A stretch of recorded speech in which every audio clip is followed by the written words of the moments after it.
안녕하세요. 저는 30대 중반 여자입니다. 항상 사연 읽는 연희의 사연을 듣다가 너무나도 몸과 마음이 지쳐 다시 한번 잘 살아내고 싶어 지금까지의 제 인생을 몇 자 적어봅니다. 제 사연을 들려드리자면 저희 엄마와 아빠는 저를 혼자 임신하셔서 결혼하셨고 20살 때 저를 낳으셨어요.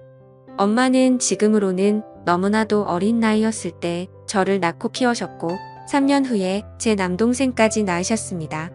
저희 네 식구는 씁쓸하지만 남들처럼 화목한 날들을 보내진 못했어요. 제가 어렸을 적부터 아빠는 술에 의존하여 집안을 항상 공포 분위기를 조성하셨고 저희 가족들은 항상 아빠에게 위협받고 살아야만 했습니다.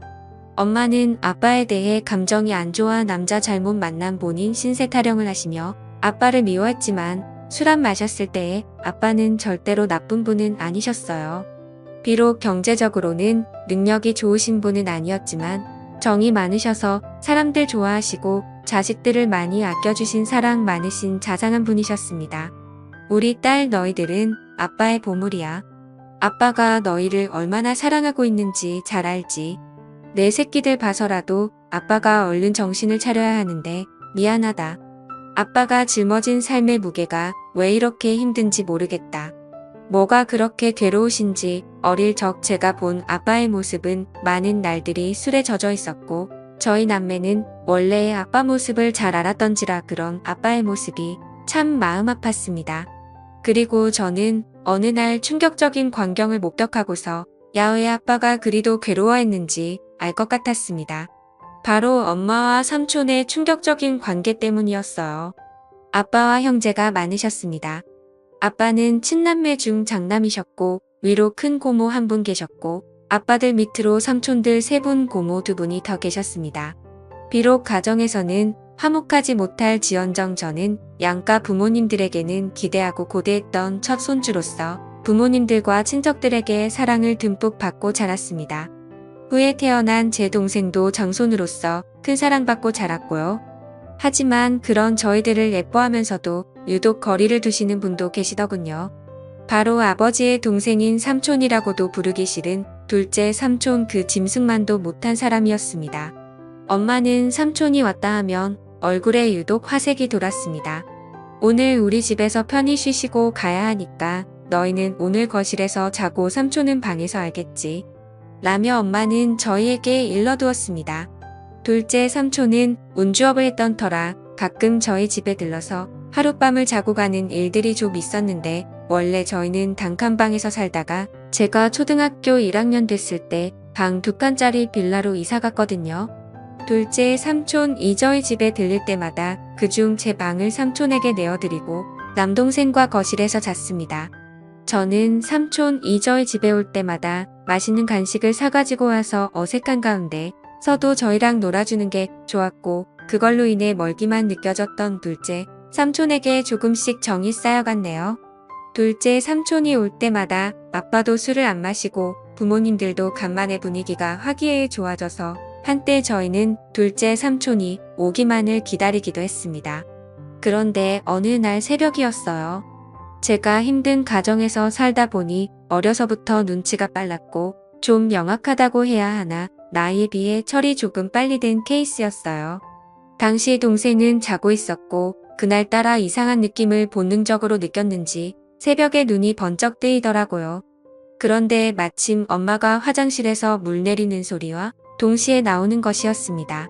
아직도 안 잔다고 뭐라고 잔소리할까봐 저는 얼른 눈을 감아 잠든 척을 했는데 이상한 일이 일어났습니다.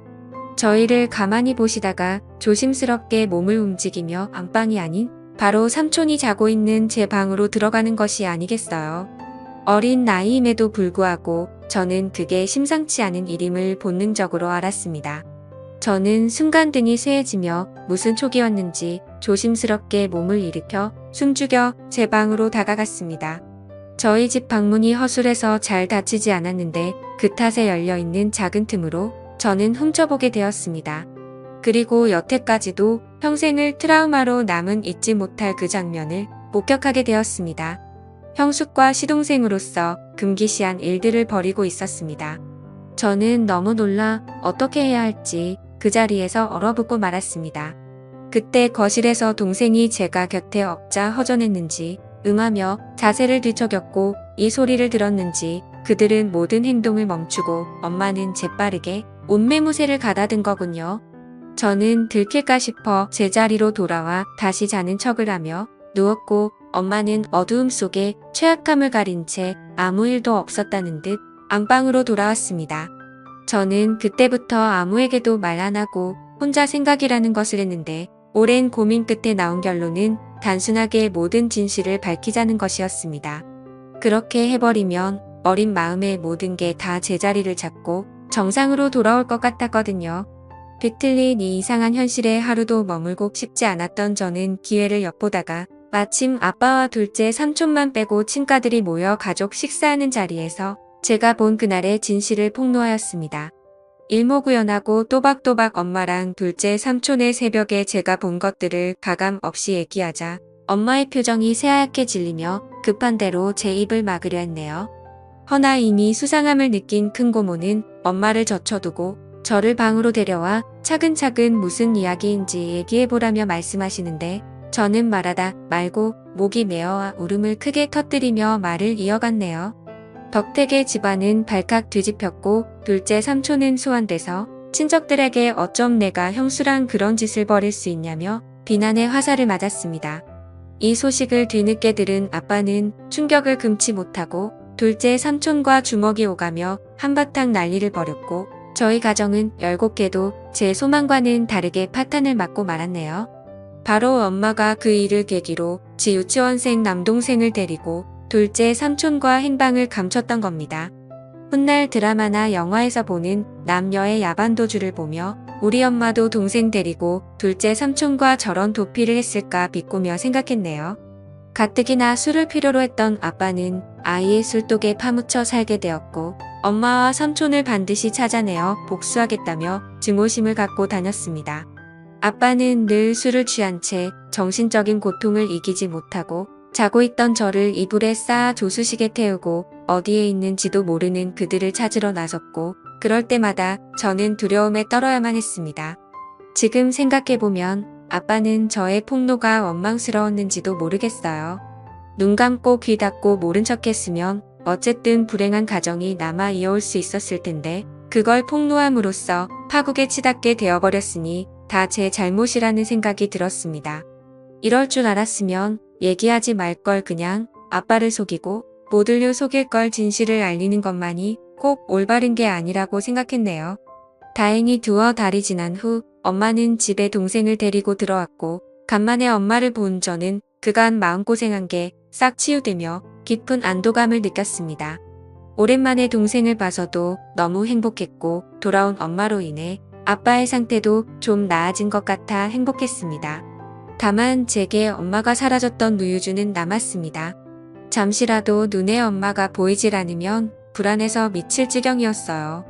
학교 갔다 서둘러 집에 왔는데 엄마가 없으면 빌려나 동네 인근을 다 뒤지고 다녔고 미용실에서 파마를 하고 있거나 동네 사람들과 같이 있는 엄마를 보고서야 안도에 숨을 내쉬곤 했습니다. 그렇지만 혹시나가 역시나 얼마 안 있다 엄마는 다시 나갔어요. 이번엔 동생을 내버려두고 혼자 나갔더군요. 동생이라도 곁에 있어 좋았지만 엄마가 언제 다시 올지 기다림의 끝은 일길이 있었습니다. 아빠는 행여 엄마한테 연락이 오면 아빠한테 바로 전화하라고 했고 그 사이 저희 동네에서는 소문이 나돌았습니다. 저희 엄마가 바람나서 집을 나간 것 같다고요. 툭하면 애 엄마가 보이질 않으니 그럴 수밖에요. 저는 저희에 대해 함부로 말하는 동네 사람들이 너무 싫었습니다. 다 알고 짐작하면서도 모르는 척 확인 사살하려고 저와 마주치면 꼭 웃더군요. 너희 엄마 이번에 너희 두고 또 나간 거 맞지 않니? 세상에 어떻게 자식들 두고 모질게 나갈 수가 있어. 내가 다 맘이 쓰이네 득지집 불쌍한 것들. 우리 엄마 그냥 멀리 돈 벌러 갔어요. 우리 가족에 대해 함부로 말하지 말아요. 라고 돌로 대며 쏘아댔지만 속으로는 가슴에 피 멍들어 찢어지게 울곤 했네요. 아빠는 결국 가출한 엄마를 포기하고 저희를 위해 시골로 이사를 했습니다.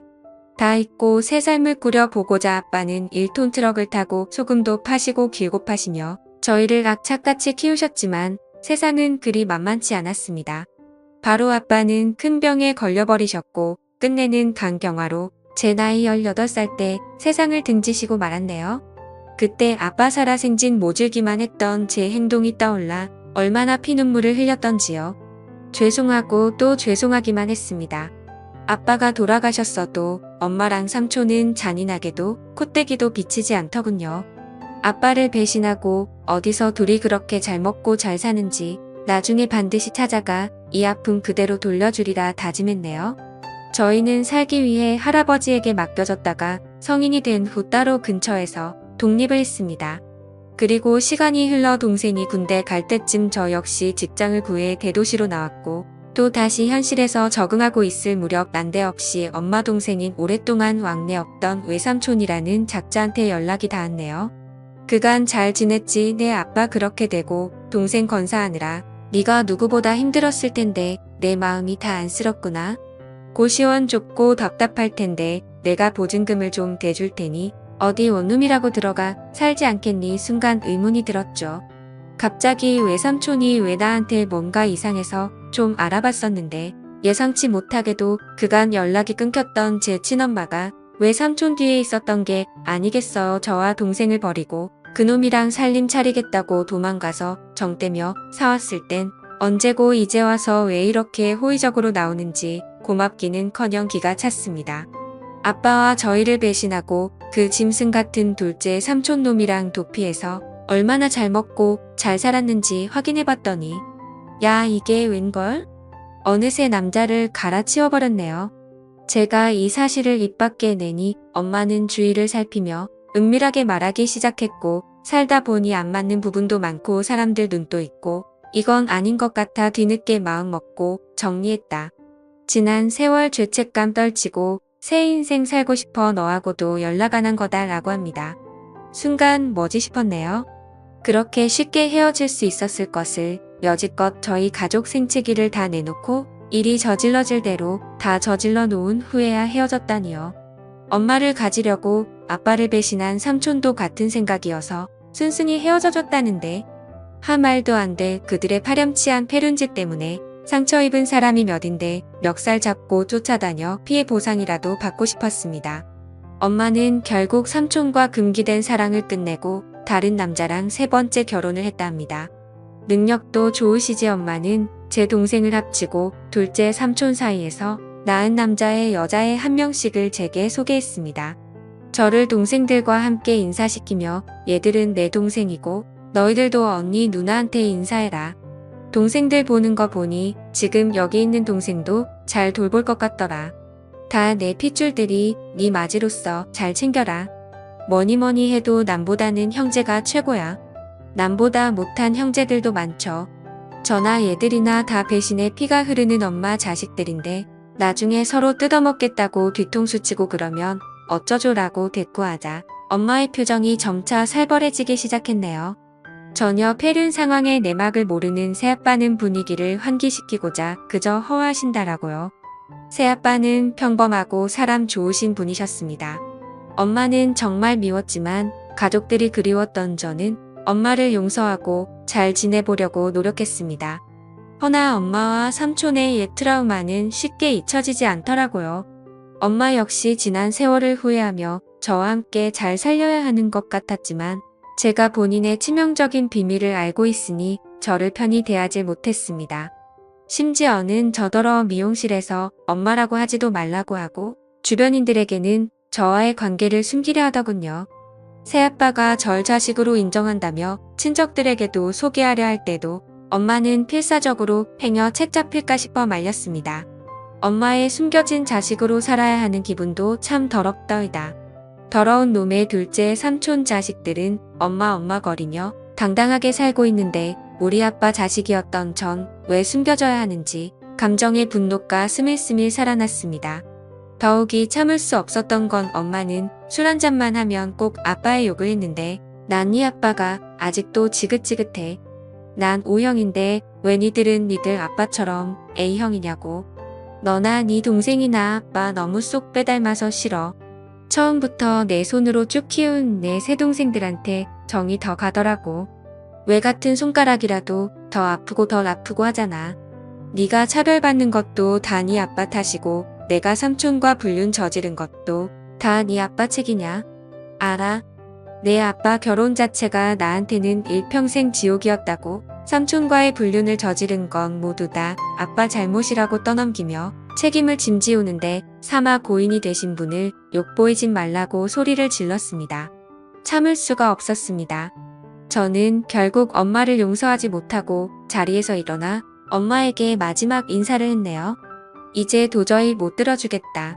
엄마한테는 최악의 남편이었을지 모르겠지만 나한테는 우리한테는 최고로 좋은 아빠였어. 이제 더 이상 엄마 못 볼 것 같아. 우리도 그만하자. 엄마와의 지긋지긋한 인연이야말로 끝내기로 맘먹고 절연을 선언한 후 다시는 엄마를 보지도 찾지도 않았습니다. 여기까지가 제 사연이었습니다. 제가 너무 정리 안 되게 보내드려 죄송하네요. 제 동생과의 사연이 하나 더 남았는데 그건 다음에 들려드릴게요. 제 사연 읽어주신 분들 정말 감사드리고요. 여러분들은 아름다운 세상에서 머무시길 바라며 모두 행복하셨으면 좋겠습니다. 감사합니다.